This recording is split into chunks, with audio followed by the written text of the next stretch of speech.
দয়া করে কথাগুলো শুনলেই বুঝতে পারবেন দেশের কতটা আদর্শিক সৈনিক হইলে এমন ভাবে বলতে পারে। আমি যা বলার বলছি। দায়িত্বশীল জায়গা থেকে আপনি দায়িত্বশীল বলতে কি বোঝাতে চাচ্ছেন? আমি যখন দেখবো আমার দেশের উপর কোনো থ্রেট চলে আসতেছে, আমি মনে করবো আমার দেশকে বাঁচানোর জন্য আমার যতটুকু বলা উচিত সেই বলাটাই আমার দায়িত্বশীলতা। ঠিক আছে, শোনেন, আমি ফ্র্যাঙ্কলি বলি, আমি চাই না আমার দেশের দায়িত্বে মুক্তিযুদ্ধ বিরোধী কোনো শক্তি আসুক। ঠিক আছে, তো আমার যাকে মনে হয়েছে মুক্তিযুদ্ধ বিরোধী শক্তি, যাদেরকে মনে হয়েছে, আমি তাদেরকে সেভাবেই ট্রিট করেছি, আর আমার পোস্টটা আমি সেভাবেই দিয়েছি। রিসেট বাটন পুশ করা মানে কি? আপনি কি ভয়েস অফ ওয়ার্ল্ডের সাক্ষাৎকারটা দেখেছেন? রিসেট বাটন পুশ করা মানে কি? অতীত মুছে ফেলা মানে কি?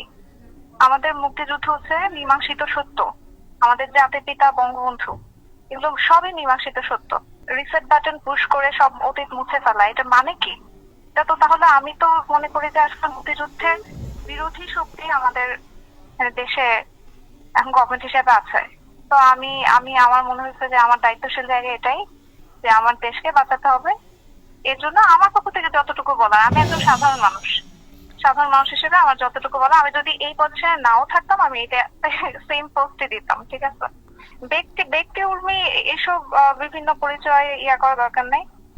আমি বাংলাদেশের নাগরিক হিসেবে বলছি, আমি মুক্তিযুদ্ধের পক্ষের শক্তি হিসেবে বলছি, আমি কোনো দলের পক্ষে বলতেছি না, আমি আমার কোনো ব্যক্তিগত মতামত দিচ্ছি না। আমি হচ্ছে মুক্তিযুদ্ধের পক্ষের শক্তি। বাংলাদেশ দাঁড়িয়ে আছে 30 লক্ষ শহীদের রক্তের ওপর।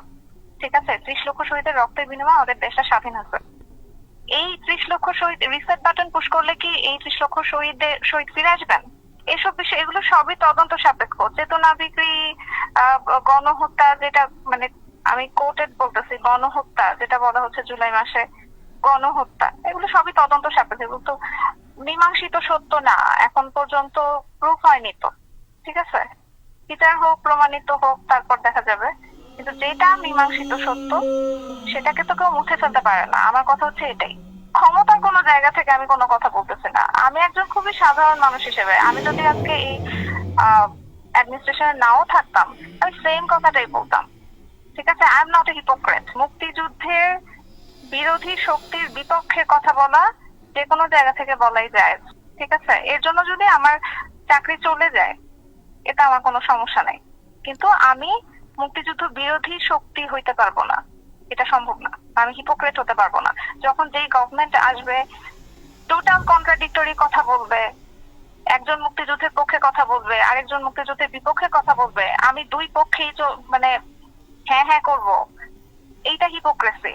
ঠিক আছে, দুটা টোটাল কন্ট্রাডিক্টরি মতে আমি দুটাতেই একমত পোষণ করা, এটা হচ্ছে হিপোক্রেসি।